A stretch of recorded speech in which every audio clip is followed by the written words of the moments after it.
गणपती बाप्पा आईस welcome to Aravara. पर ये खेल खेला जाता है। मकान की रचना देखिए। मुखिया जिस ऊंचाई पर बैठते हैं उस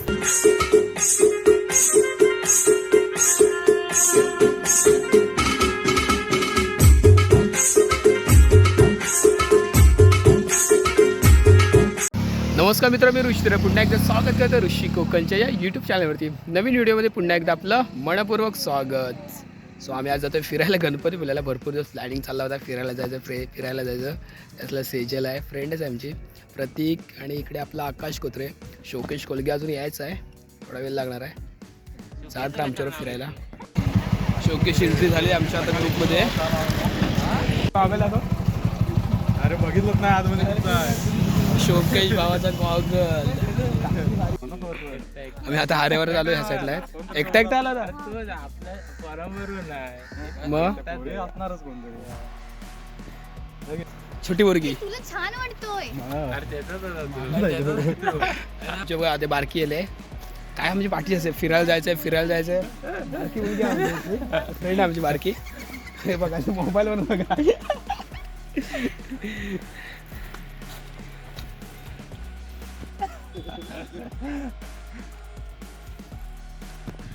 बोल काय hi guys, welcome to आरावरा।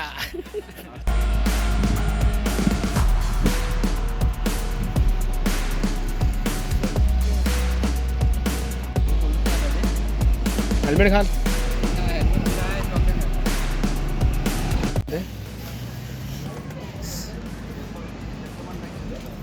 Finally आम्ही गणपतीपुळ्याला पोहोचलो होतो। तर गणपती बाप्पाचं दर्शन घेऊन येतो आम्ही। चावी काढली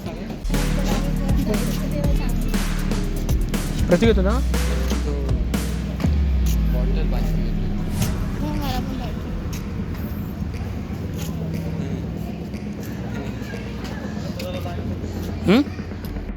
साईडला सहल पण आले लहान मुलांचे।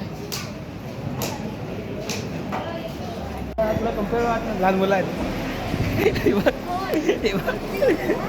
खरंच ही काय।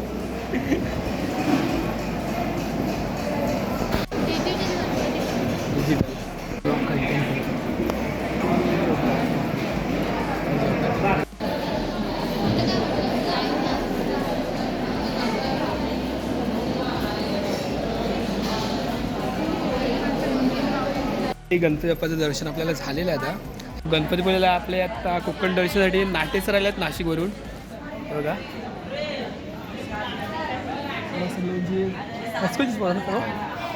सर्व हायस्कूलची मुलं आहेत त्यांच्या।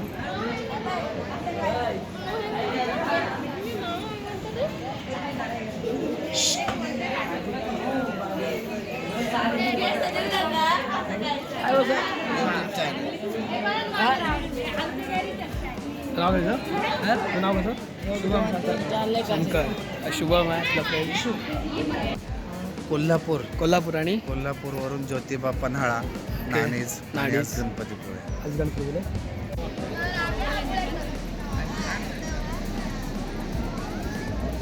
युट्यूबला आलो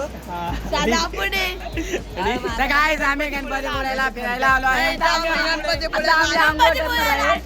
गणपती बाप्पा मंगल मूर्ती।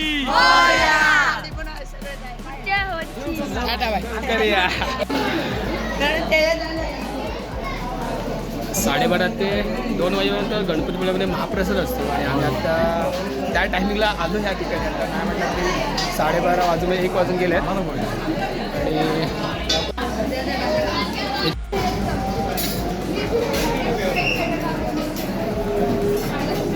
आकाशचा अनुभव सांगतो तो। बालवाडी बसून तो आता खिचडी भातचा भात आहे ना, तो म्हणतो मी खातो। गणपतीला त्याला आम्ही घेऊन आलो। आता बालपणीची आम्हाला आठवण सांगितलं नाही बघा आकाश।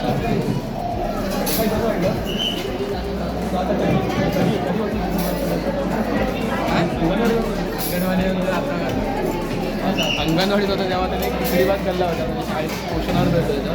आता त्याला गणपतीपुळ्यात खिचडी भात भेटलं, त्याला भारी वाटतं।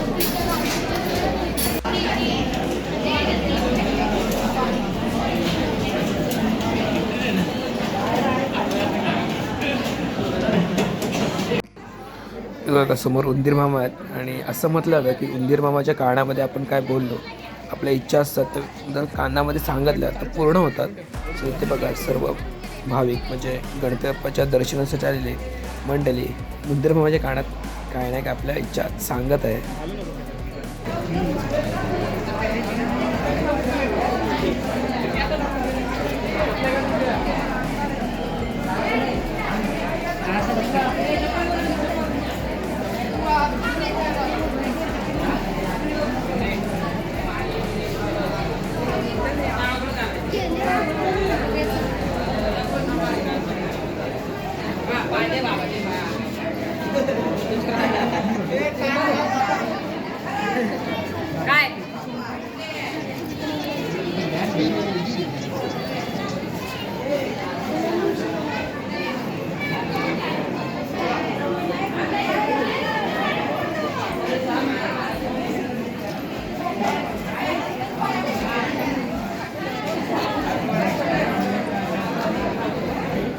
विषय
उंदीर मामाच्या कानामध्ये काय ते सांगितलं आहे मी सगळे विचार काय सांगितलं तर सिक्रेट ठेवायचं ते. गणपती पुल्यातला बीच आहे. ह्या ठिकाणी पब्लिक एवढी जास्त आता नाही आहे कारण दुपारच्या आता 1-2 वाजल्यात आणि ऊन पण भरपूर आहे या ठिकाणी आता.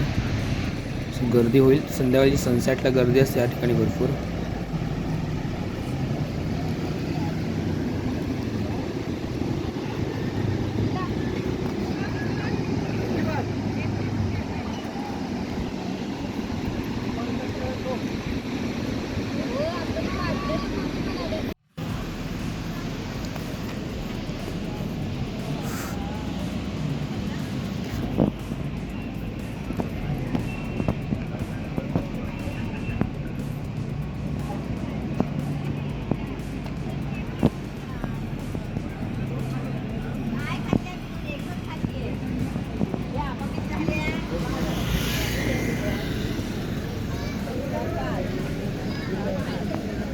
ए चला छान मस्त भारी एकदम चांगली वाटते. खरंच चांगली वाटते एकदम भारी.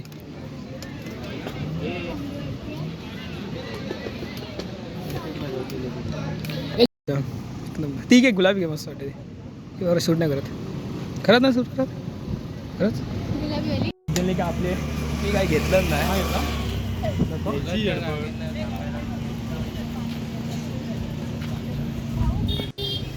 गणपती बाप्पाचं दर्शन वगैरे झालं आहे आणि आम्ही आता निघालो आहे प्राचीन कोकणमध्ये. तुम्हाला पण दाखवतो त्या साईडला हे पुतळे वगैरे आहेत भारी आहे. व्हिडिओ बघत राहा शेवटपर्यंत.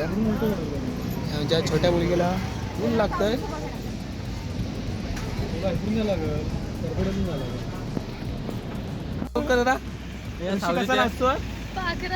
कालच पडते कॅमेरामॅन आहेत येत राहिला तुमचा निकॉन जाईल येतो का दिसतं का बघू हे माझा पण काढ माझ्याकडे.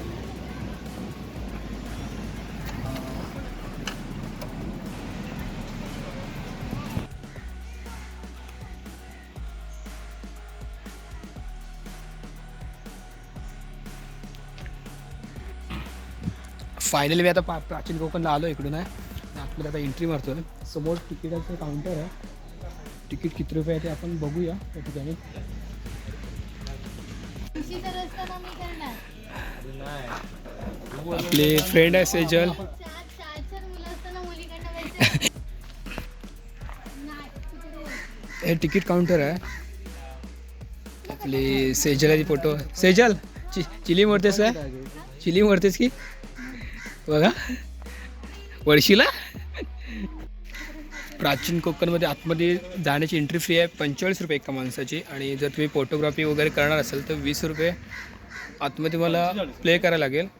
कारण मला फोटो काढायचे असतात, शूट वगैरे काढायचं तर मला 20 रुपये पे केले आहेत. आणि आमचं तिकीट झालं 270 रुपये. सो थोडा वेळेला मी थांबायला बोललो की आम्हाला गाईड देणार आहे ते फिरण्यासाठी प्राचीन कोकण.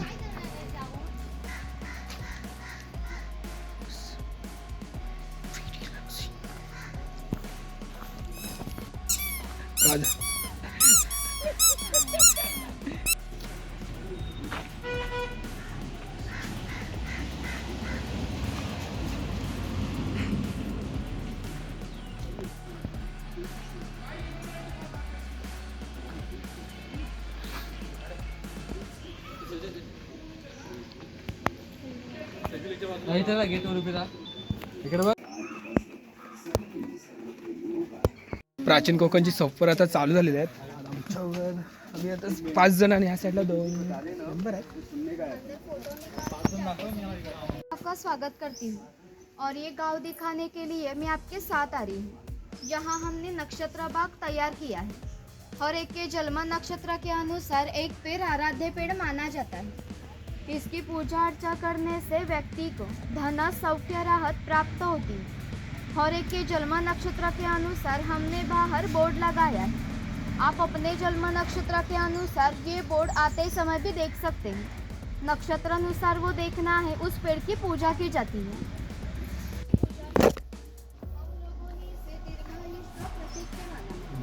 ये जो पत्थर से बंधा बांध है उसे कोंकणी भाषा में पार कहते हैं. ये पार 400 साल पुराना है. जब ये पार बंधा गया तभी ये पीपल का पेड़ भी यहाँ लगाया है. इसलिए इस पेड़ की उम्र भी 400 साल पुरानी है.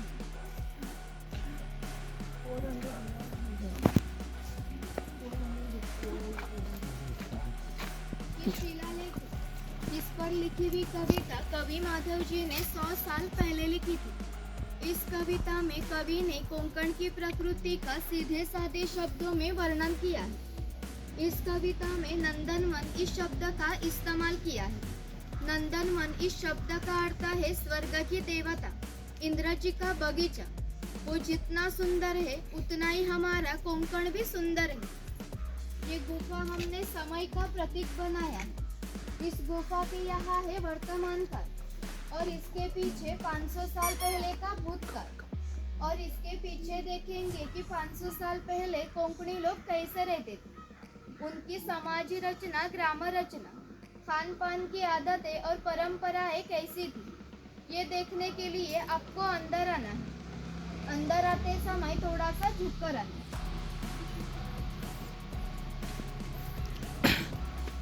आम्ही आता गुहेत ना प्रवेश करतोय. थोडाफार अंधार आहे. और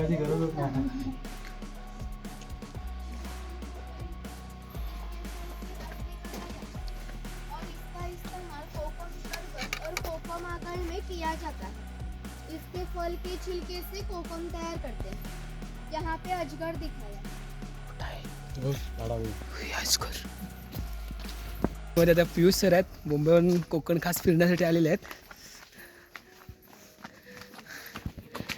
उन्होंने सारी पृथ्वी जीत ली और जीती हुई भूमि उन्होंने दान की.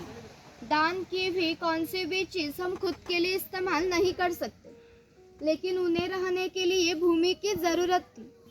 आप जहाँ खड़े हैं वहाँ हजारों साल पहले समंदर था. उन्होंने उसके साथ युद्ध किया और उसे 40 से 50 किलोमीटर पीछे ढकेल दिया. और जो भूमि निर्माण हुई उसे हम कोंकण कहते हैं. और इस भूमि को परशुराम जी की भूमि कहते हैं. कोंकण में लाल रंग का जांभा नाम का पत्थर मिलता है. इसका ये जो आप रास्ता देख रहे हैं इसे कोंकणी भाषा में पगडंडी कहते हैं. ये पगडंडी 400 साल पुरानी है. पहले ये पगडंडी गणेश जी के मंदिर तक थी. आधुनिकता में वह नष्ट हो गई. पहले से पगडंडियाँ ग्राम देवता के मंदिर में जाने के लिए बांधी जाती थी. हम बिस्पगदंडी से प्राचीन कोंकण की जो ग्राम देवता है उसके दर्शन करने के लिए जा रहे हैं।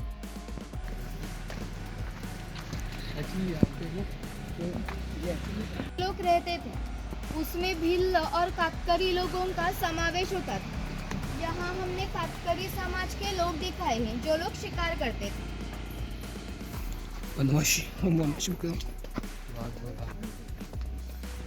पहले लोग ऐसे गांव में शिकार करते थे। अशाला डुक्कर मारून गावातले घेऊन जातात. ये त्रिफला का पेड़ है। त्रिफला का फल जंतुनाशक होता है। इसका इस्तेमाल अनाज में रखने के लिए करते हैं और फिश करी में भी डाला जाता है। यहाँ पे माड़ी वाला दिखाया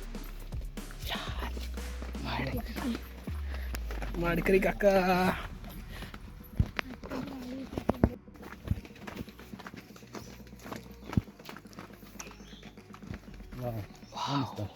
आमची पालखी. ग्राम देवता का मंदिर है। पहले धार्मिक संस्था गांव नियंत्रित करती थी। गांव में किसी दो व्यक्ति के झगड़े हो जाए तो गांव के सभी लोग यहाँ पर इकट्ठा हो जाते थे और गांव के मुखिया उनके सामने न्यायदान का काम करते थे। और एक ऐसी महत्व की विशेषता ये है कि संसार में ऐसी प्रथा है कि हर एक जाति धर्म के लोग अपने अपने भगवान के पास जाकर भगवान का दर्शन लेते हैं। हम कोंकणी लोग भी साल भर भगवान के पास जाकर भगवान का दर्शन लेते हैं। पर हमारे यहाँ जब शिमगा यानी कि होली का त्योहार मनाया जाता है तभी इस भगवान को इस पालकी में बिठाकर गाँव में हर एक के घर में ले जाते हैं। इस देवी का नाम वाघजाई है। ये हमने जानबूझकर रखा है क्योंकि जिस जंगल में वाघ पाए जाते हैं वो जंगल समृद्ध माना जाता है और 500 साल पहले का जंगल भी समृद्ध था। हम कोंकणी लोग वड पीपल नागसाप इनकी पूजा करते हैं यानी कि हम निसर्ग पूजा कहलाते हैं। इसलिए इस देवी का नाम भी प्रकृति के संबंधित रखा है वाघजाई। हमारे यहाँ इसे भगवान का स्वरूप माना गया। हमारे यहाँ जब शिमला यानी कि होली का त्योहार मनाया जाता है तभी गाँव की सुविधा के लिए मन्नतें मांगी जाती हैं और भूतों पर नियंत्रण रखने के लिए पूजा भी की जाती है। ये वीरकल है, वीर लोगों का प्रतीक चिन्ह। जो लोग युद्ध में शहीद होते हैं उनका स्मारक है।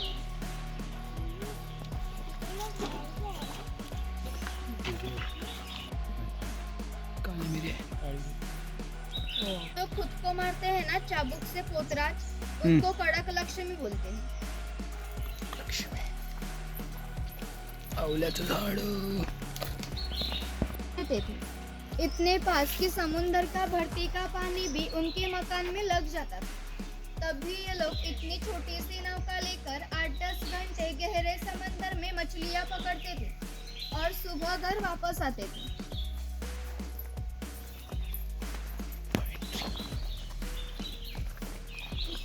ये नाभिक है।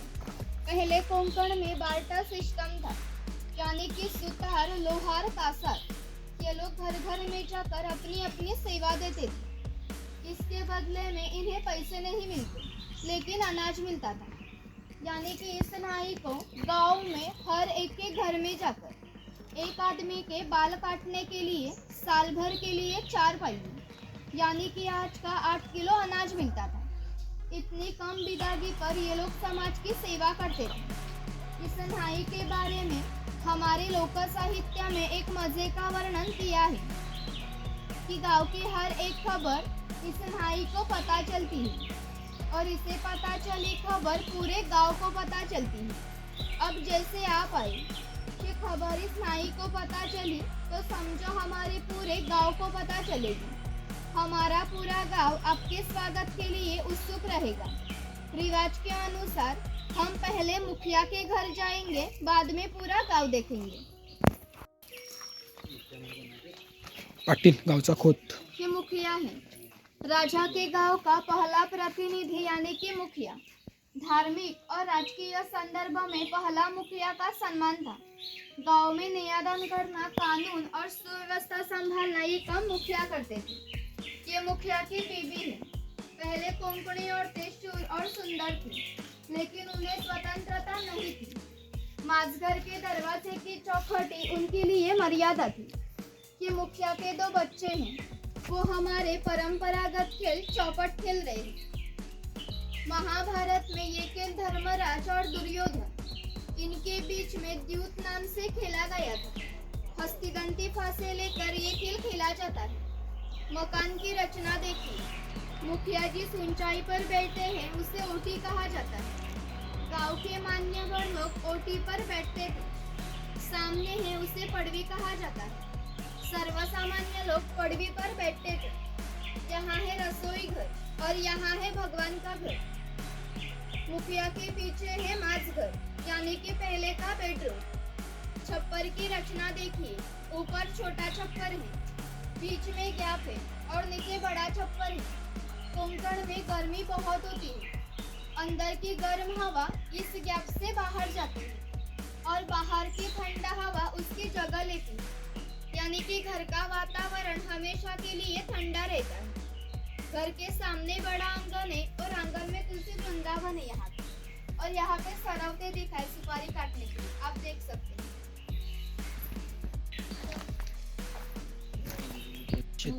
शेतकऱ्याचं घर प्राचीन ये म्हणजे किसान है, इसकी घास की झोपड़ी और इसके कम कपड़ों पर मत जाइए। ये हमारे गांव का प्रमुख उत्पादक घटक माना जाता था। गांव के 12 बलूतेदार राजा और मुखिया को अनाज देने का काम ये किसान करता था। ये चूल्हा है, इसे कोंकणी भाषा में पिरसा कहते हैं। ये हमेशा के लिए जलता हुआ रखा जाता था क्योंकि पहले लाइटर और माचिस नहीं थी। किसान के बीवी को जब खाना बनाना है तो यहाँ से 2 शोले लेकर रसोई घर का चूल्हा जलाती थी। जब ये चूल्हा बुझ गया तो घर में जो चकमक के पत्थर थे वो घिसट कर आंच लगाई जाती थी कि किसान की बीवी है और ये किसान की लड़की है। ये झूला है। ये झूला हमने किसान के घर में हमेशा के लिए टंगा हुआ रखा है क्योंकि हमारे किसान के घर में हर साल बच्चा पैदा होता था, यानी कि हर एक किसान को 8-10 बच्चे पैदा होते थे, यानी कि उनकी जॉइंट फैमिली थी। ये खोइनी है, इसका इस्तेमाल मछलियाँ पकड़ने के लिए करते थे। और ये उचल है, इसका इस्तेमाल कपड़े सुखाने के लिए करते थे। और ये कोंकण का त्योहार गौरी गणपति दिखाया है। अभी चीजें बनाने का काम ये कुम्हार करता था। गणेश जी के त्योहार पर गणेश जी की मूर्तियाँ बनाना, दिवाली में दिए बनाना। ये जो सफेद रंग का मटका है वो माड़ी निकालने का मटका है। काड़ी माड़ी होती है ना। कोंकण में नारियल के पेड़ बहुत होते हैं। उसे नारियल आने से पहले एक पोई आती है। उस पोई को आधा काटा जाता है। उस पोई को जासवंदी के पत्ते रगड़ कर लगाए जाते हैं। ये पत्ते उस पोई में से माड़ी खींच लेते हैं और बुनबुन आने वाली माड़ी इस मटके में इकट्ठा की जाती है। माड़ी निकालने का व्यवसाय अभी भी चल रहा है।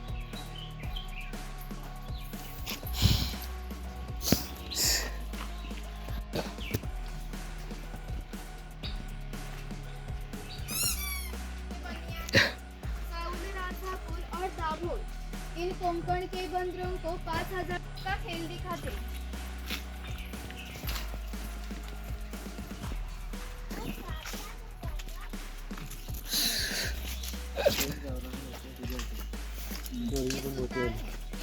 सावंतवाड़ी का सुतार है। सावंतवाड़ी के लोगों के लकड़ी के खिलौने संसार में बहुत प्रसिद्ध है और उन्होंने बनाई सुंदर चीजें। हमारे ऊपर संस्था है हस्तकला बिक्री केंद्र, वहाँ आपको देखने के लिए मिलेंगी। वहाँ लकड़ी के खिलौने मिलते हैं। यहाँ पे दरवेशी दिखाया है, भालू का खेल दिखाते हैं। चौकस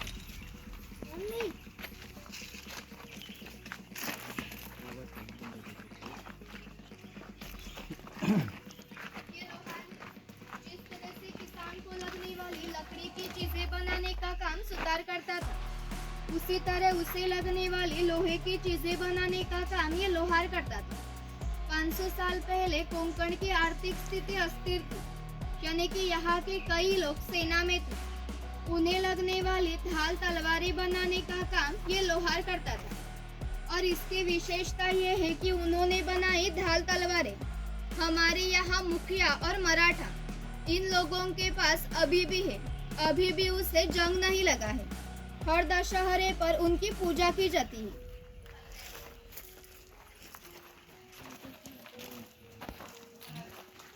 यार ये तेली है।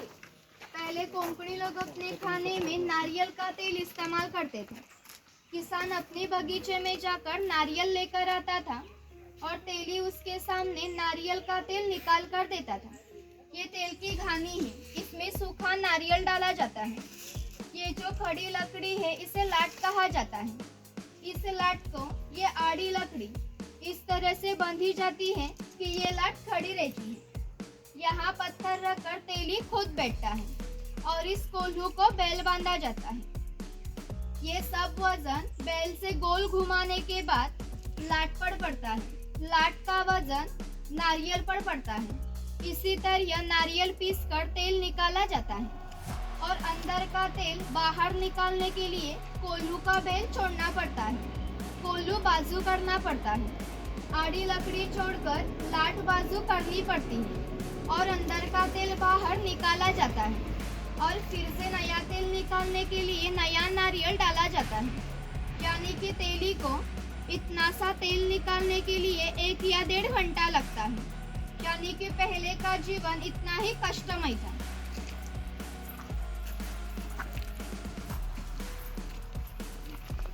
पाऊच भेटतात पाऊच पहले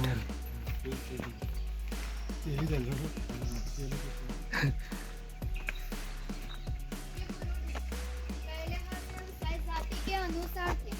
किसी को भी व्यवसाय बदलने की स्वतंत्रता नहीं थी और बम्बू की चीजें बनाने का काम ये बुरुट करता था। ये फूलों की टोकरी है, सूप है और ये रौली है। इसका इस्तेमाल अनाज धोने के लिए करते हैं। हमारे यहाँ जब शुभ कार्य होता है तब घर की कुंवारी लड़की इस रौली में दिया लेकर खड़ी रहती है। शुभ कार्य पूरा होने से पहले ये दिया बुझ गया तो शुभ कार्य अशुभ माना जाता है। ये परंपरा होती है।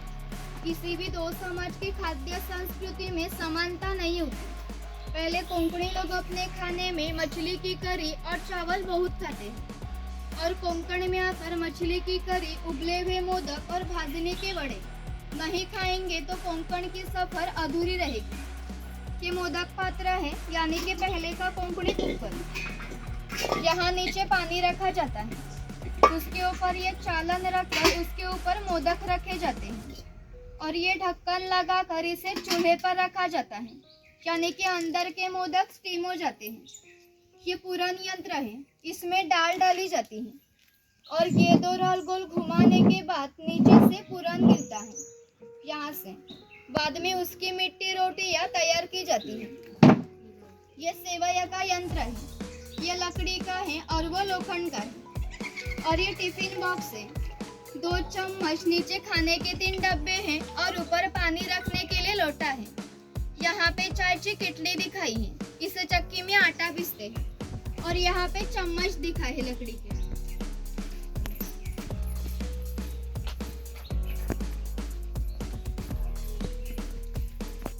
मग फिश मार्केट हे मासेवाली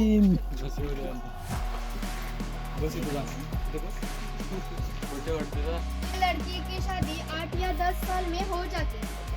तब तक ये चूड़ी वाला उसे फ्री में चूड़ी चढ़ाता था। जब इस लड़की की शादी हो जाएगी तब इस लड़की के पिताजी इस चूड़ी वाले के सोने का गहना देते थे। इतनी ही कम उसकी विदा थी।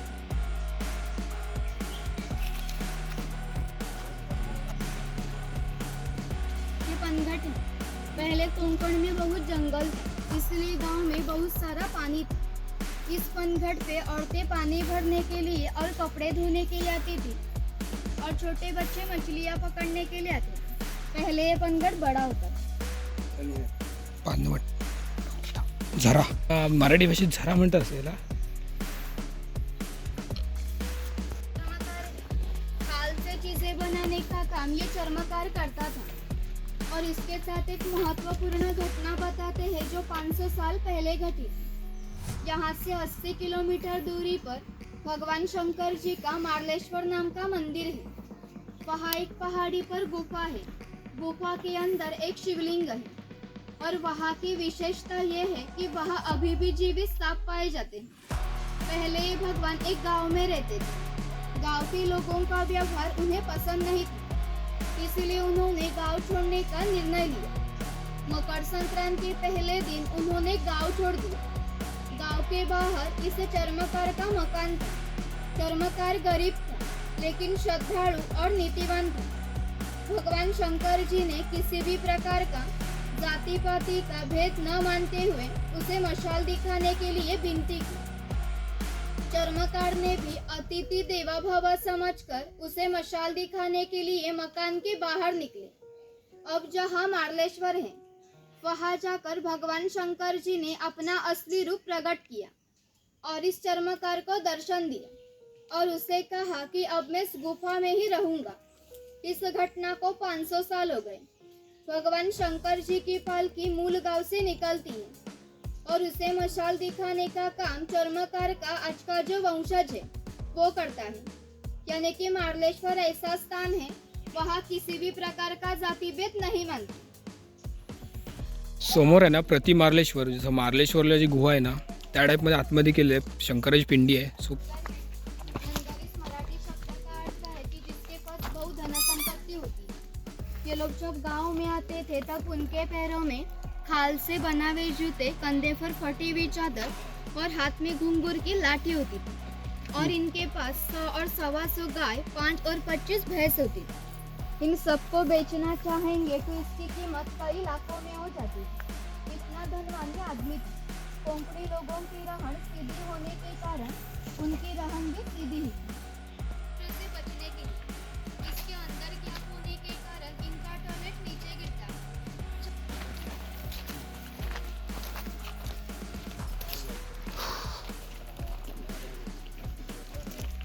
ये खैर का पेड़ है, इससे कत्था निकाला जाता है। जो पान में खाते हैं ना, कत्था लाल कलर का होता है, इस पेड़ से निकालते हैं। सुकला वाटतो खैर आपले काढता कात असं पाप काढतं. और एक कत्था बनाने की भट्टी है। ये जो खैर का पेड़ है उसे पूरा काटना पड़ता है। इसके अंदर जो लाल रंग वाला हिस्सा होता है। प्राचीन कोकण फिरवतो, आमची ओळख झाली आहे. तुमचं नाव आहे पियुष म्हणून. हे खास मुंबईवरून आल्यात कोकण फिरण्यासाठी आणि आमची आता गाईड भेट इथे प्राचीन कोकणमध्ये झाले. सो सरांना भेटून भारी वाटलं. मच्छान एका वेळी 3 व्यक्तीचे फोटो. ही कोकणामध्ये म्हणजे नमन वगैरे होतं ना तेव्हा सीन आहेत ना दाखवले जातं. या साईडला रावण आहे आणि घोडे आहेत, पोपट वगैरे. सो रावण आहे ना जेव्हा नमनाचा म्हणजे कोकणामध्ये नमन वगैरे असतं त्याचा शेवट होतो ना तेव्हा रावण हा नाचवला जातो आणि त्याचा एंड केला जातो. तुम्हाला दाखवतो, मी घालतो आता. माझा मित्र दाखवतो मला, म्हणजे मी फर्स्ट टाइम घालतो कारण मी नमनामध्ये काम वगैरे एकदा केलं होतं फक्त आमच्याकडे असतं ना. रावण घालून दाखवतो, भारी वाटतं. तर माझा मित्र घालून बघतोय, तर बघूया कसा दिसतो ते. तर माझा मित्र ते झालेले आहेत. तर अशा प्रकारे रावण नाचवला होतो नमनामध्ये शेवटचा एंडिंग करताना.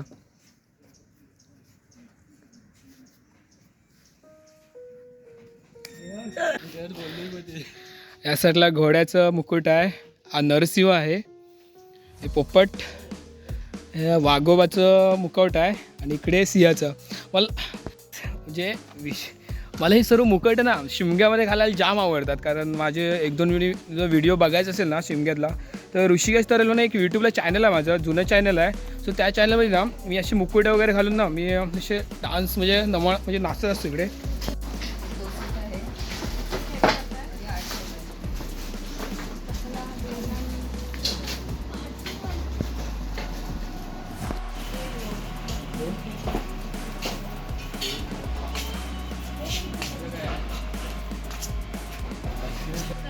आम्ही गावाबाहेर जातो कारण आमची श्रद्धा आहे की हा देव आमच्या पाठीशी ठामपणे उभा असतो.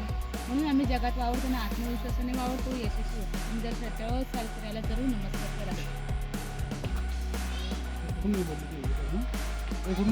मी तुमचं